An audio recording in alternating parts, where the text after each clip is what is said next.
pleasure to be here. I first want to congratulate Richard, Stefan, Matthias, and Björn and all the organization for the complex environment, and it is working, as I can see. Matthias and myself thought about offering a kind of short introduction into NLP and also some practical examples. And this presentation I made 1 month ago, and it's very brief and shallow introduction to NLP, but it can contextualize some of the things that we will be showing in the sequence. So maybe you know, maybe you don't know, maybe you are already working, but this is a kind of definition of what NLP is. Rich and creamy whole wheat pasta dish filled with layer by layer with refreshingly fresh onions and garlic, lathered in a succulent sauce and topped with important premium quality mozzarella. Am I talking about NLP? No, you know what I'm talking about. And it is, anyone?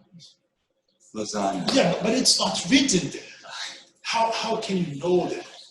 How can the computer knows that this is lasagna? You can see the picture, well, but it is not written. If you want for a text mining, as Richard was telling, if you want for the computer to know a text that deals with lasagna, it wouldn't give any hint unless you have instruments that could help you to understand the meaning.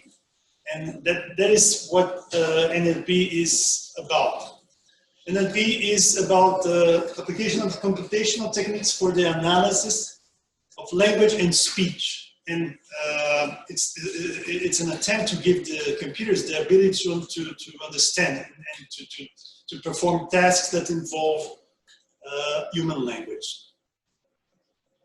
Some of the challenges of NLP is that language is a complex feature. So we have synonyms. There are many difficulties in doing inference, both in the lexical and semantic aspects. We have the problems of core reference, lots of ambiguities.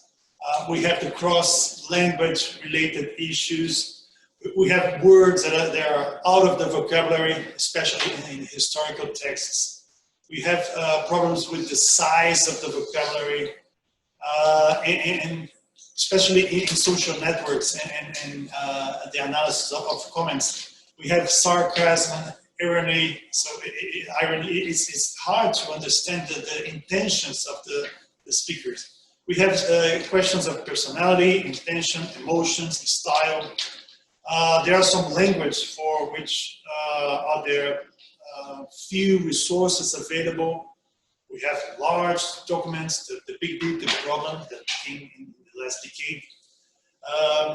Especially in the historical context, we have manuscripts, we have problems with the OCR quality, the lack of gold standards, the lack of good evaluation tools for the tasks we are performing. I talked about the cross-language, the availability of data. We have the problem with some specific context and also word models. So to understand something in a very specific context is much easier than to try to understand things that come in open world models, because you don't know, you don't have the cues for the context that the speaker is talking about. And we also have the problem of the biases. They are also very present in the corpus. We will see something related to it in one of our sessions. Nevertheless, the applications of NLP are many. We have a plethora of activities and tasks that can be done, and it's been studied a lot. Many of the recent developments in neural networks and deep learning are related to NLP and the creation of new language models. So you may have seeing some of these sentiment analysis, opinion mining, fake news detection, corpus analysis, and cultural analysis. This is something very related to the things we are doing here. Machine translation, topic modeling, the generic umbrella of text mining and information extraction. We will see, Matthias will show a lot of examples on named entity recognition, but we also have text summarization, keyword extractions, the decision on which texts are similar to other, the creation of document clusters, the extraction of structured information from unstructured information is something that is very, very hypey in the nowadays. The building knowledge graphs out of texts. Speech recognition, speech to text and text to speech conversion, text prediction. Everyone uses in the mobile function that tries to predict the next words. NLU, the natural language understanding, co-reference resolution, conversational artificial intelligence. You know a lot about the chatbots.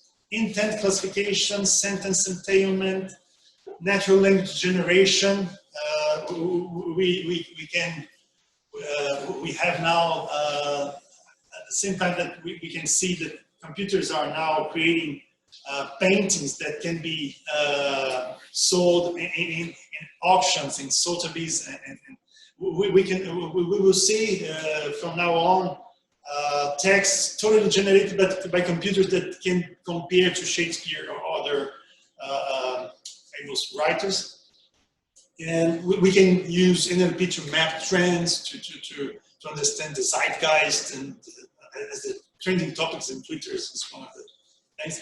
And the diachronic analysis, I will show some examples, but this is very important in our domain. And in spite of the difficulties in trying to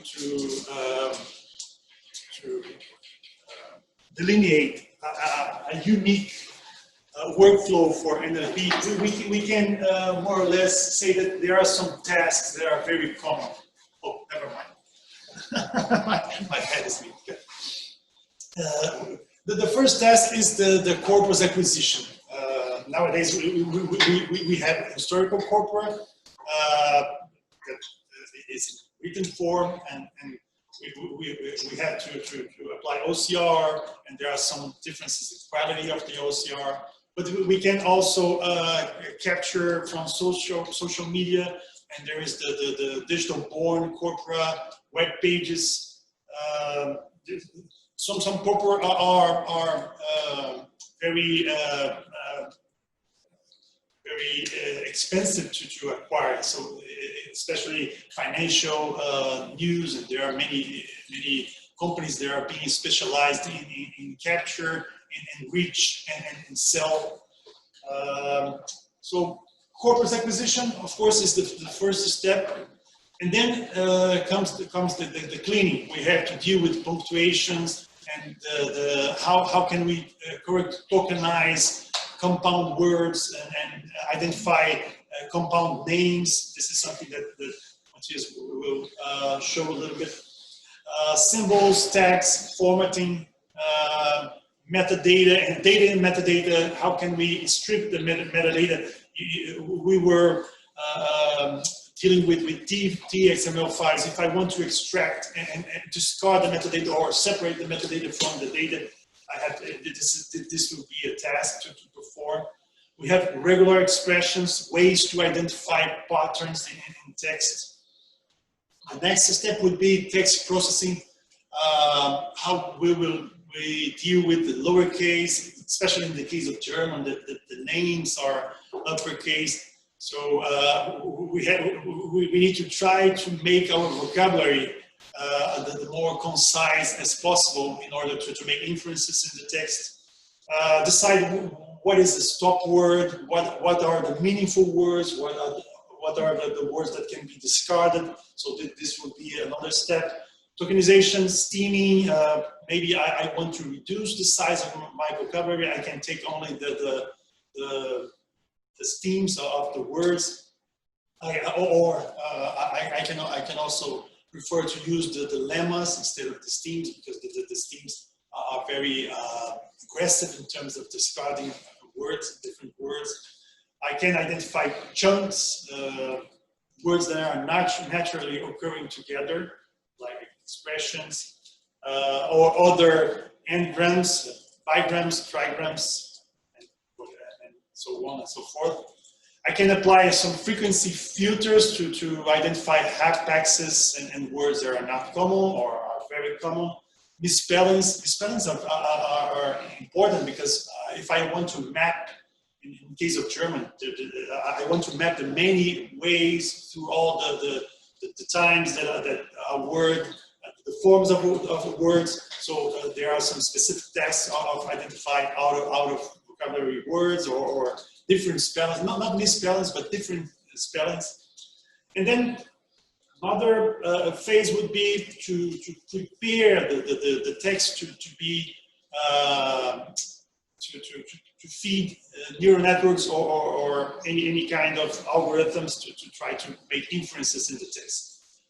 We have to create vectors to represent words or sentences or documents. We will talk a little bit more about that in the examples. And there are many different bag of words, TF, IDF, word embeddings. We will talk a little bit about that. We can make the labeling of documents for specific supervised tasks in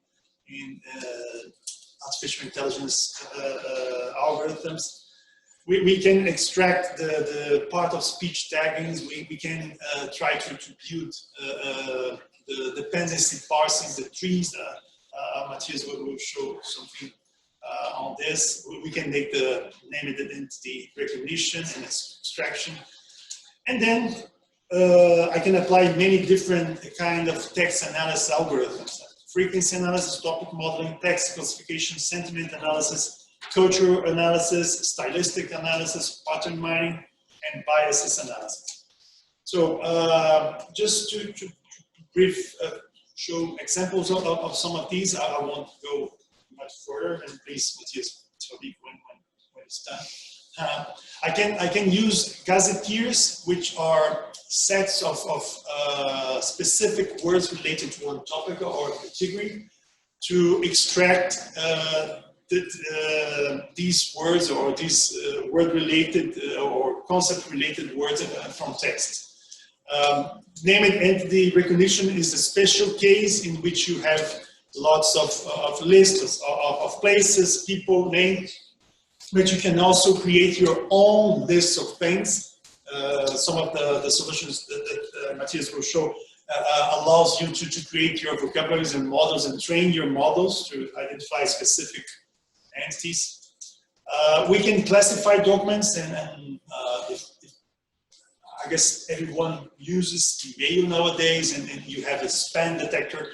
The spam detector is a kind of document classification that uses patterns and previously classified documents to indicate that some message can be not non-solicited, things like that. Co-reference resolution is another task on NLP. If I use pronouns to which person or entity these pronouns are referring to. I can use document clustering. Let's suppose you need to create a bookflix. You want to suggest readings for some people that has read books. How can you try to figure out which books are similar to other books? You can use the word frequency, you can use expressions, but you can create clusters to try to find the similarities, and that is how the recommendation systems work. You have to find a similarity function and offer these functions in a kind of hierarchical cluster to create these document similarities. functions.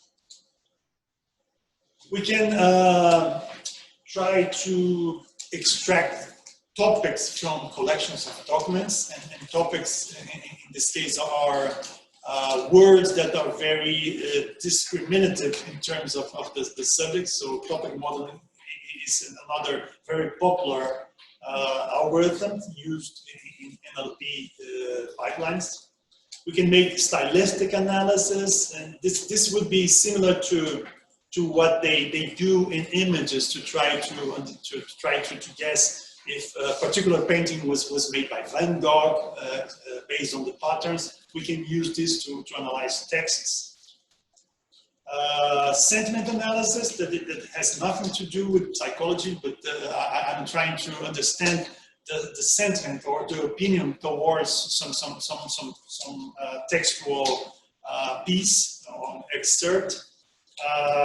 Based on a previously trained set of documents, or also based on vocabularies. I can have lists of words that are polarized on negative, positive, neutral, things like that. As I was saying, I can try to build knowledge graphs, extracting information from unstructured pieces of text. It is easy to take something that was already annotated, like a TXML file, and build graphs and RDF graphs out of it. But it's a bit tricky to do this using only the syntactic cues from language. So I have to identify what are the entities, or what are the relations between the entities, and try to extract and build this kind of graphs. This is very experimental, and it's a very Anglophonic community but this also means that there is a lot of opportunities to do this in other languages. I don't know if this is important, but the recent trends on NLP is the use of neural networks to try to understand and to try to depict how words relate among themselves, because the first models the first models that were used in NLP try to model the words and documents as independent entities, and we now know that we can understand the context in which words appear as a cue as a hint for how words relate among themselves. This is important and interesting because we can build language models out of these configurations. I can feed an algorithm with a big corpus, and the algorithm will extract the relations, the co-occurrence, and we can extract a kind of semantic from the positions and of words. And this is very technical, but we have this word embedding architectures that is more. I will explain a bit more when we get to the practical sections. But anyway, it's a way to reduce the space in which the words are represented, and words will be represented by the sum of categories. Let's say that cat is a combination of fluffy, of animal, and of wild. I have these three main categories, and I will represent each concept by a combination of a less rich set of concepts. And you will create, and we will try a space like this. And I can make nice inferences on how words relate to themselves. We've been using recently convolutional neural networks to understand the vicinity of words as a hint for the context. And more recently, these are some papers from the last year. We have been using recurrent neural networks and long short-term memory networks to create the models as Elmo and BERT and I don't know if we are familiar with neural networks models, but these models can perform a lot well on understanding the context of words. So I guess I will hand over to Matthias, and I'm sorry, I guess I took a lot of no.